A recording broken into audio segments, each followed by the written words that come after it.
බුද්ධ ධර්මයේ එළවලු YouTube channel එක හා සම්බන්ධ වන ඔබ සියලු දෙනාම සාදරයෙන් පිළිගන්නවා. ගෞරවනීය ස්වාමීන් වහන්සේ, ඒ වගේම දුවේ පුතේ. අදත් අපි අපේ බුද්ධ ධර්මයේ YouTube channel එක හරහා පාඩමක් රැගෙන ආවා. අද පාඩමේ මාතෘකාව තමයි බුදුරජාණන් වහන්සේගේ විශිෂ්ට නායකත්වය. නැත්නම් අපි කියන එකට බුදුරජාණන් වහන්සේගේ නායකත්වය කියන පාඩම. එතකොට මේ පාඩම පිළිබඳව අපි කරුණු සාකච්ඡා කරද්දී අපි දන්නවා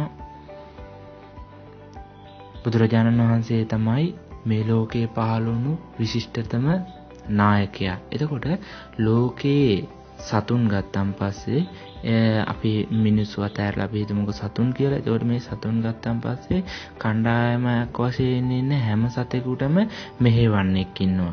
ඒ වගේම තමයි මිනිස්සු ගත්තත් ඒ මිනිස්සු අතරත් නායකයෙක් ඉන්නවා. දැන් අපි අතීතය ගැනම සාකච්ඡා කරොත් අපි දන්නවා අග්ගඤ්ඤ සූත්‍රයේ තුල ඒ මිනිස්සු කොටසක් හැටියට සමාජයක් වශයෙන් ගොඩනැගීමේදී ඔවුන්ට නායකයෙකුගේ අවශ්‍යතාවයක් ආවා ඒ සමාජය යහපත් කර ගැනීම සඳහා. එතකොට වුන් තෝරාගත්තා මහා සම්මති කියලා රජතුමෙක් තෝරාගත්තා. නැත්තම් නායකයෙක් තෝරාගත්තා. එතකොට අපි දන්නවා ලෝකයේ ඕනෑම ආයතනයක ඕනෑම පිරිසක් සංවිධානාත්මක කටයුතු කරන තැනක ඕනෑම තැනකදී පිරිසක් ඉන්න තැනකදී නායකයෙක් අවශ්‍යයි. එතකොට මේ නායකයා නායකත්වයේ ලක්ෂණ වලින් හිබි නායකයෙක් වන්නට ඕනි. එහෙම වුණොත් තමයි ඒ සංවිධානයේ ඒ ආයතනය ඕය කුමන දෙයක් එහෙම තියෙනවා නම් ඒක දියුණු වෙන්නේ. එතකොට බුදුහාමුදුරුවෝ තමයි අපි ලෝකේ ඉන්න හොඳම නායකයා කියලා අපි කතා කරා. ඒ පිළිබඳව අපිට අවිවාදයක් නැහැ. එහෙනම් දැන් අපි කතා කරමු අද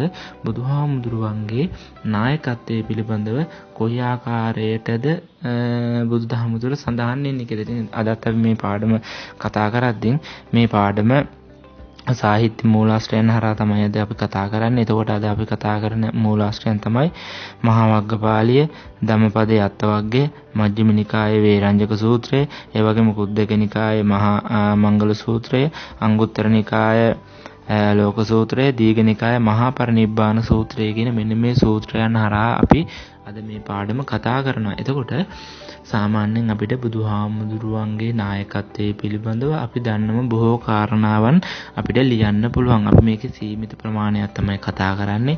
ඉතින් ඔබට අධ්‍යයනය කරද්දී බුදුරජාණන් වහන්සේගේ විශිෂ්ට සංස්කෘතියවත් දැම්ම හැකි අපිට මේකට. ඊට පස්සේ බුදුරජාණන් වහන්සේගේ ආශ්චර්යවත් මනුෂ්‍යත්වයේ තුල තියෙන යම් කාරණාත් අපිට මේකට දැම්ම හැකි. එතකොට බොහෝ කාරණාවන් අපිට මේ පාඩමට එකතු කරගන්න පුළුවන්. ඒකේ වැරැද්දක් නැහැ. එහෙනම් ඉතින් අද අපි පාඩමට යමු. එතකොට අපි දන්නවා බුදුරජාණන් වහන්සේගේ නායකත්වයේ පිළිබඳව කතා කරද්දී අපිට වැදගත්ම මූලාශ්‍රය තමයි මහා වග්ගපාලිය. එතකොට මේ මහා වග්ගපාලියේ තියෙන කාරණයක් තියෙනවා.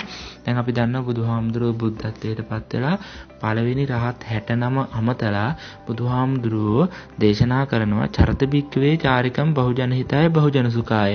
මහණෙනි දහම් චාරිකාවේ යෙදෙන්න සියලු දෙවි මිනිසුන්ගේ හිතසුව පිණිස කියලා.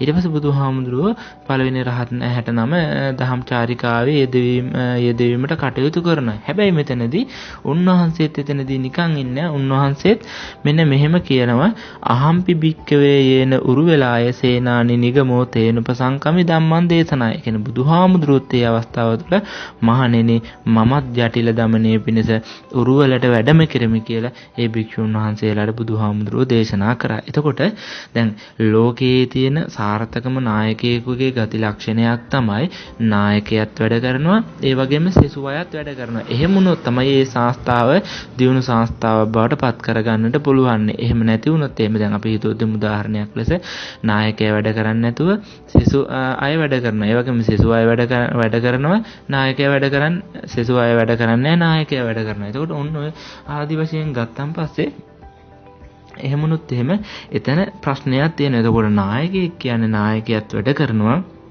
ඒ වගේම සෙසු අයත් ඒ වැඩවලට නිරත කරනවා. එතකොට ඒක තමයි ලෝකයේ ඉන්න නායකයන් තුළ දැකිය හැකි හොඳම ලක්ෂණයක්, දක්ෂ නායකයෙකුගේ ලක්ෂණයක්. ඒ වගේම තමයි අපි දන්නවා නායකත්වයේ සඳහා හැම විටම නායකයා සුදුස්සෙක් බවට පත් වෙලා ඉන්න ඕනේ.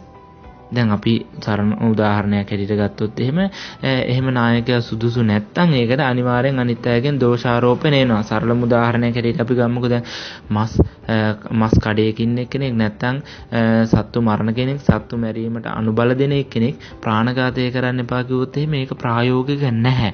ඒක කිව්වත් ඒක ප්‍රායෝගික වෙන්නේ නැහැ. එතකොට අන්න ඒ වගේ තමයි බුදුහාමුදුරුවෝ දේශනා කරනවා අත්තනා මේව පටමම් පතිරූපේ නිවේසේ අතඤ්ඤ මනුසාසේය න කිලිස්සෙය පණ්ඩිතෝ.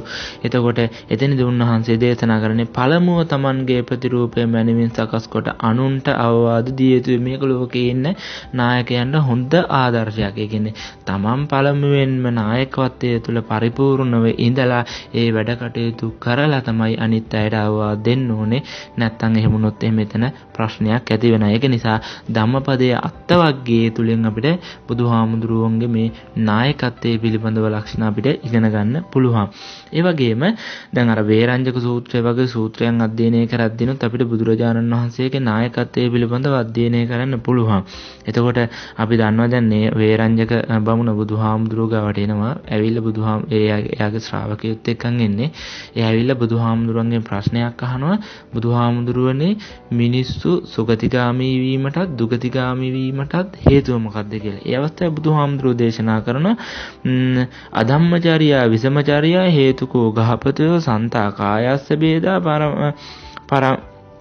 පරම්ම රණ අපායන් දුග්ගතින් විනිපාතං නිරයන් උප්පජ්ජති ධම්මචර්යා සමචර්යා හේතුකෝ කියලා බුදුහාමුදුරුවෝ දේශනා කරනවා. ඒ කියන්නේ අධර්මචර්යා විසමචර්යාව නිසා දුගතියට යන බවත් ඒ වගේම ධර්මචර්යා සමචර්යා නිසා සුගතියට යන බව තමයි බුදුහාමුදුරුවෝ දේශනා කරන්නේ. ඒ කියන්නේ එතනදී කුසල් දහම් කරපු අය හොඳ ආත්ම සුගතිගාමී වීමත් ඒ වගේම අකුසල් දහම් කරපු අය දුගතිගාමීත් වෙනවා කියලා තමයි බුදුහාමුදුරුවෝ මේ අවස්ථාව තුළදී දේශනා කරන්නේ.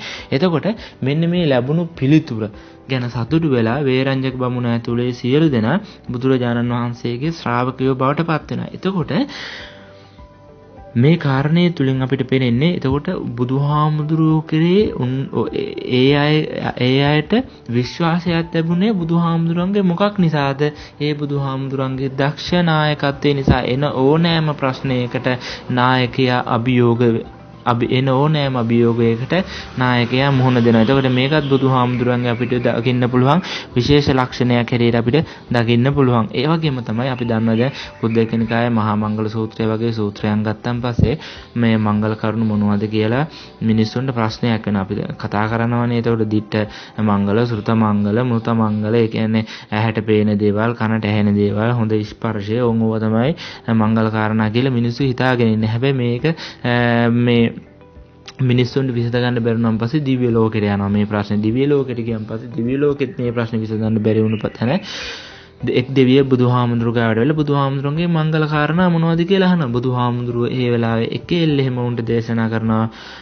අසේවනාච බාලානම් පණ්ඩිතානංච සේවනා පූජාච පූජනීයානම් ආදි වශයෙන් මංගල කරුණු 38ක් බුදුහාමුදුරුවෝ දේශනා කරනවා. එතකොට මේකත් දක්ෂ නායකයෙකුගේ සතු විශිෂ්ට ලක්ෂණයක්. මොකද ඕනෑම එන ප්‍රශ්නයකට එක හෙලාම උත්තර දීමේ හැකියාවක් තියෙනවා. බුද්ධියෙන් යුතු උත්තර දීමේ හැකියාවක්. ඒකට බුදුහාමුදුරන්ට ඕනෑම අන්‍ය ආගමිකයෝ වාද විවාද වලට ආවා, විවිධ ප්‍රශ්න අරන් ආවා.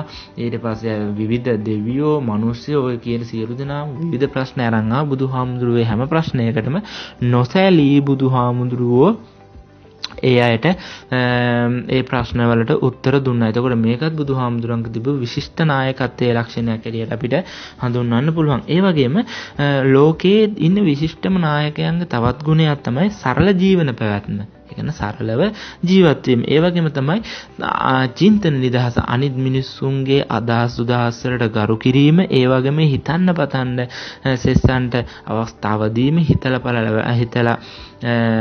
බලලා වැඩක් කිරීමට අවස්ථාව දීම, ඔය ආදි වශයෙන් බුදුහාමුදුරුවෝ චින්තන නිදහස පිළිබඳව අවස්ථාව දීම.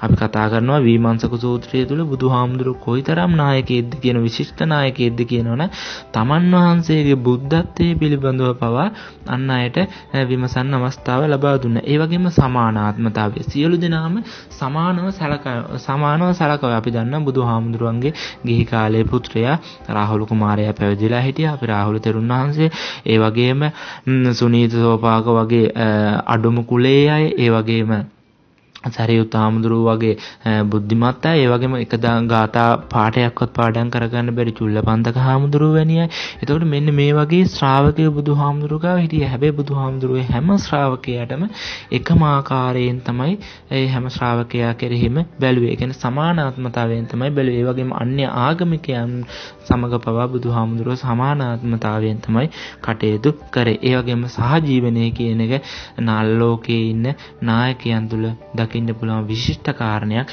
සහජීවනයේ කියන මාතෘකාව තුළ ගත්තන් පස්සේ බුදුහාමුදුරුවෝ තරම් මේ ලෝකේ සහජීවන අගය කරපු තවත් කෙනෙක් නැති තරම්. ඉතින් ඒ නිසා මේ කාරණේනොත් අපිට බුදුහාමුදුරුවන්ගේ විශිෂ්ට නායකත්වයේ පිළිබඳව අධ්‍යයනය කරන්න පුළුවන්. ඒ වගේම අන්‍ය ආගමික සහනශීලීත්වය කියන්නේ නායකයෙක් වෙච්චාම අනිත් සියලු දෙනා සමග සුහදශීලීව ඉන්නවා. නායකයා කියන්නේ අර නිකන් බුම්මාගෙන උඩ ගිහිල්ලා නිකන් අර එහෙම ඉන්න චරිතයක් නෙවෙයි.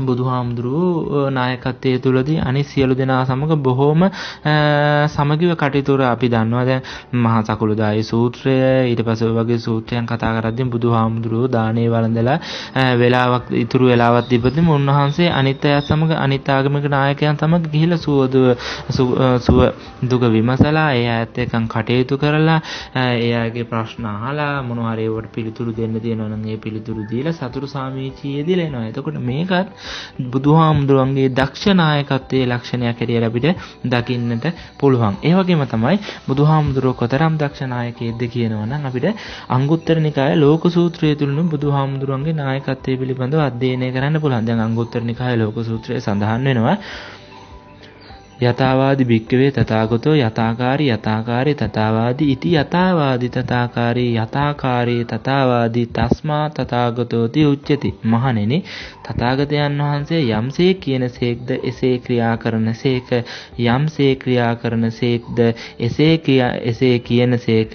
මෙසේ යතාවාදී තථාකාරී යතාකාරී තථාවාදී වෙන බැවින් තථාගතයන් වහන්සේයයි කියනු ලැබේ කියලා සඳහන් වෙනවා. එතකොට බුදුහාමුදුරුවන්ගේ මෙන්න මේ කාරණයක් බුදුහාමුදුරුවන්ගේ නායකත්වයේ තුල විශිෂ්ට කාරණයක්. ඒ කියන්නේ ලෝකයේ ඉන්න නායකයන් තුල තිබිය යුතුම ලක්ෂණයක් තමයි තමා කියන දේ කරන්න ඕනේ, කරන දේ කියන්න ඕනේ. දැන් ලංකාව වගේ ගත්තන් පස්සේ අපි දකිනවා සමහර නායකයෝ තමන්ට නායකත්වයට ලබන්න ඕන මොහොත තුල මිනිස්සුන්ට බොහෝ දේවල් කියනවා.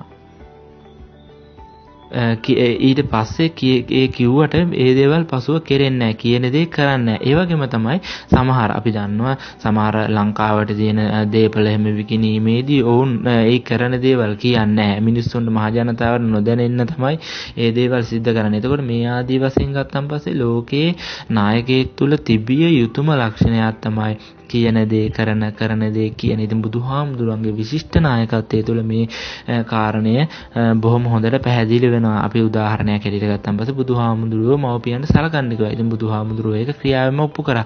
අපි දන්නවා දින 7ක් තමන් ඉපදිලා දින 7ක් ගියන් පස්සේ තමන්ගේ මව කලුරිය කරනවා. ඒ අවස්ථාව තුළ සුසිද්ධිවිය ලෝකෙට ගිහිල්ලා ධර්මයේ දේශනා කරනවා. ඒ වගේම අපි දන්නවා සුද්ධෝදන රජතුමා ආසනීප අවස්ථාව තුළ සුද්ධෝදන රජතුමා ගාවට ගිහිල්ලා ඒ කරුණ විමසලා මේ සියල්ලම බුදුහාමුදුරුවෝ සිද්ධ කරා. එතකොට ඒ කියන්නේ ඒ බුදුහාමුදුරුවෝ අපිට කියපු දේ බුදුහාමුදුරුවෝ ක්‍රියාවෙන්ම පෙන්වුවා. ඒ වගේම ක්‍රියාවෙන්ම පෙන්නපු දේවල් බුදුහාමුදුරුවෝ භික්ෂුන් වහන්සේලාට තම ශ්‍රාවකයන්ට දේශනා කරා. එතකොට මේක ලෝකයේ තියෙන විශිෂ්ටම ශාස්ත්‍රවරයෙක් සතු තවත් දක්ෂ ගුණාංගයක් හැටියට අපිට දක්වන්නට පුළුවන්.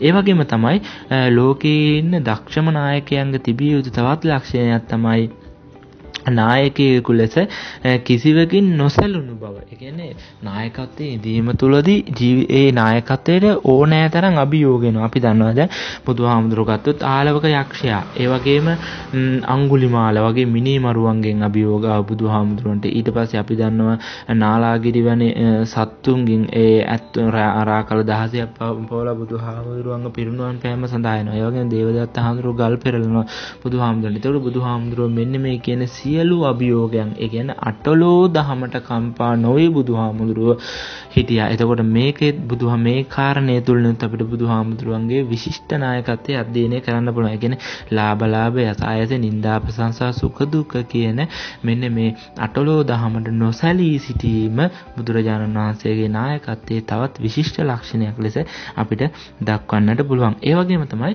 අපි ඉස්සරලා කතා කරපු ආකාරයටම බුදුරජාණන් වහන්සේ ගාවට විවිධ අනුගාමිකයෝ අන්‍ය ආගමිකයෝ විවිධ පුද්ගලයෝ බුදුහාමුදුරුවෝ ගාවට ප්‍රශ්න අරන් එනවා. එතකොට බුදුහාමුදුරුවෝ නිර්වෘල් ව්‍යක්ත භාෂා විලාසයෙන් හා දේශනා විලාසයෙන් ඔවුන්ට උන්වහන්සේ තමන් වහන්සේ ඒ අරන් එන ඕනෑම ප්‍රශ්නයකට පිළිතුරු දීම. ඒ වගේම තමයි අපි දන්නවා බුදුහාමුදුරුවන්ගේ විශිෂ්ට නායකත්වයේ තිබූ තවත් ලක්ෂණයක් තමයි බුදුහාමුදුරුවෝ ධර්මයේ දේශනා කරද්දී හැම පුද්ගලයාටම එකම ආකාරයට බුදුහාමුදුරුවෝ ධර්මයේ දේශනා කරන්නේ නැහැ. ඒතකොට ලෝකයේ ඉන්න නායකයෙක් නම් එයා අනිවාර්යයෙන්ම දැනගන්න ඕනි තමන් ගාව අපි උදාහරණයක් ඇරෙලා ගත්තොත් එහෙම තමන් ගාව සේවය කරන පිරිස බලද්දී ඒ සේවක පිරිස එක එක දක්ෂතාවයන් තියෙන්න පුළුවන්. එක එක බුද්ධි මට්ටම් තියෙන්න පුළුවන්. ඒක නායකයා අඳුන ගන්න ඕනේ. ඒකට බුදුහාමුදුරුවෝ අපි දන්නා උග්ගටිතඤ්ඤු විපටිතඤ්ඤු ඤෙය්‍ය පදපර්ම ඔය ආදි වශයෙන් ඒ කෙනාගේ බුද්ධිය පිළිබඳව බුදුහාමුදුරුවෝ අධ්‍යයනය කරලා තමයි දේශනා කරන්නේ. දැන් උග්ගටිතඤ්ඤු කියන්නේ වහාම අවබෝධය ධර්මය වහාම අවබෝධය දෙන්න පුළුවන් කෙනෙක්. ඒ වගේම විපටිතඤ්ඤු කියන්නේ ටිකක් වෙලා ගියන් පස්සේ තමයි යාට ඒ ධර්ම පිළිබඳව අවබෝධය දෙන්න පුළුවන්. ඒ වගේම ඤෙය්‍ය කියන්නේ කල්යාණ මිත්‍රයන් හරහා ධර්මය අවබෝධ කරගැනීමේ හැකියාව තියෙන අය. ඒ වගේම තමයි පද පරම කියන්නේ කිසිවක් අවබෝධ කරගන්න බැරි අය. එතකොට මේ සියලුම දෙනාට බුදුහාමුදුරුවෝ ධහම දේශනා කිරීමේදී අපි දන්නවා ආනුභුබ්බිකතා, සාමුක්ඛංශික දේශනා, ඒ වගේම පර්යාය දේශනා ඔය ආදී වශයෙන් ධර්මය ඒ කෙනාට ගැළපෙන ආකාරයට දේශනා කරලා ඒ කෙනාව ඒ යහපත් මාර්ගයට ගැනීම නැත්නම් මේ සංසාර ගමනින් එතර කරවීමේ මාර්ගයට ගැනීමත් බුදුහාමුදුරුවෝ විශිෂ්ට නායකත්වයේ ලක්ෂණයක් හැටියට අපිට දකින්නට පුළුවන්. ඒ වගේම තමයි අපි දන්න බුදුහාමුදුරුවන්ගේ නායකත්වයේ තුල බුදුහාමුදුරුවෝ භික්ෂුන් වහන්සේලාට රළු සිවුරු භික්ෂුන් වහන්සේලාට පාංශකූල චීවරය අඳින්න කිව්වා.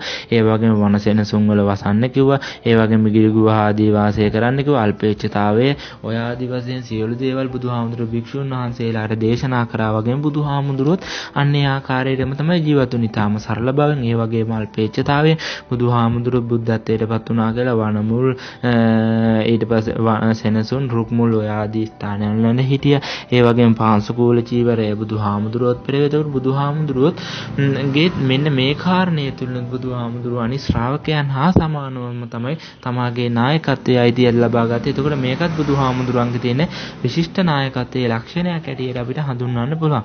ඊළඟට අපිට දකින්න පුළුවන් බුදුහාමුදුරුවන්ගේ නායකත්වයේ තවත් කාරණයක් තමයි අකම්පන ඥානය කියන ඥානය තුළ බුදුහාමුදුරුවෝ සිටීම. එතකොට බුදුහාමුදුරුවෝ ශාස්ත්‍රීය පිරිස, බ්‍රාහ්මණ පිරිස, ග්‍රහපති පිරිස, ශ්‍රමණ පිරිස, චතුර්මහරජික පිරිස, තාවතින්ස පිරිස, මාර පිරිස, බ්‍රහ්ම පිරිස යන 8 පිරිස් මැදටම කිසිම බියක් තති ගැනීමක් නැතු උන්වහන්සේ ඉන්ද්‍රකීලයක් මෙන් ඒ අය පිරිස ඉදිරියේ හිටියා. එතකොට දක්ෂම නායකයෙකු සතු ගුණාංගයක් තමයි නායකත්වයෙන් යුතුව ඒ ස්ථානය තුලදී මනාව නායකත්වය තෝරා ගනිමින් විදහාපාමින් සිටීම. ඒ වගේම තමයි ලෝකයේ ඉන්න දක්ෂතම නායකයෙක්ගේ තවත් ගුණාංගයක් හැටියට අපිට දක්වන්න පුළුවන් බුදුහාමුදුරුවෝ තනතුරු පිරිනැමීම තුලදී. එතකොට බුදුහාමුදුරුවෝ තනතුරු පිරිනැමුවේ ඒ අයට සුදුසු අයට.